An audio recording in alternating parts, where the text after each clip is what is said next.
This is Portaprompt's motorised conference pole, which is ideal for prompting situations in conferences where you've got many speakers of different heights.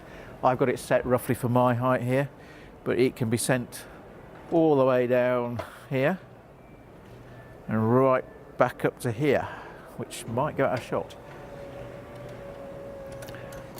That situation would be used perhaps to bury it in a stage, but we'll bring it down to perhaps a bit more realistic heights. The glass is a beam splitter which has got a titanium film on it. The monitor is down on the floor here reflecting its image onto it, and that's the fundamental process, which is identical to a on-camera prompter for a TV studio. Now the hand control has got 15 buttons on it which give you 15 possible heights. It can drive 15 poles potentially, although that's a bit beyond most operators' capabilities. We can make a small change to the height here with a cursor key, raise and lower, and then we can choose to store it on a button. When you basically, like a radio, you just hold it and to release. It's stored now. So if I press 1, it would go back to position 1, and I press 10 now, it goes back to where I've just stored. We can also actually program in heights that you're known. So we press the I key, ident key 3 times. We now go to a keypad where you can actually enter in centimetres how high you would like the pole at this point to be. The memories that we've programmed are actually stored in the poles. So when you've got several poles on the line, the button 11 refers to that pole's individual height.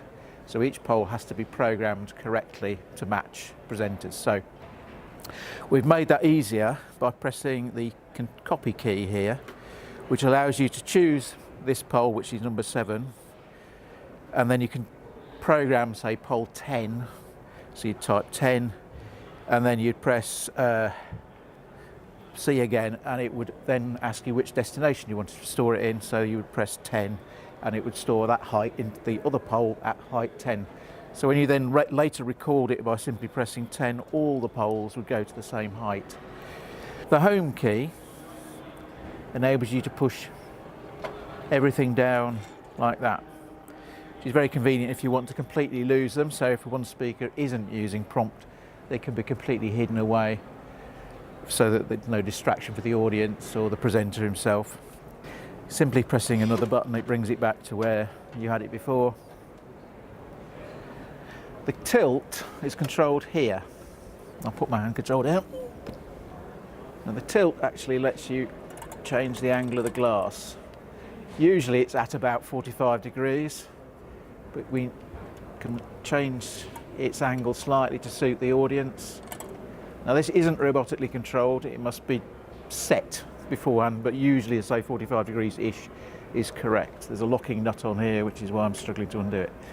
The glass is held in with 2 screws here, so that's very easy to remove, and then you store it away in a carrying case that we have supplied with it.